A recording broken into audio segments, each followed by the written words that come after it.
কেমন লাগে যদি চোখের সামনে এরকম লাল টুকটুকে টমেটো থাকে, না খায় কোনোভাবে কি মনে আটকায় রাখা যায়? আসলে যায় না, সেই কারণে ছিঁড়তেছি। তাহলে আমার আসলে ছেঁড়ার কোনো ইচ্ছা ছিল না। ঠিক আছে, এটা ন্যাচারাল, সার বিষ ছাড়া, এটাই বলে পিওর দেশি টমেটো। ট্রাই করে দেখ, হ্যাঁ।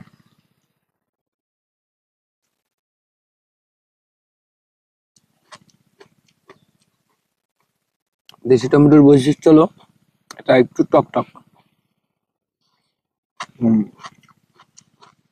প্রচুর পরিমাণ সি আছে,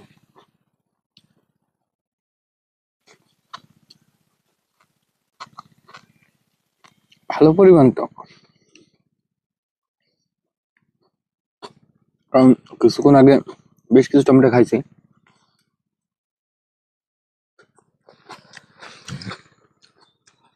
প্রচুর টক, তবে টেস্ট আছে।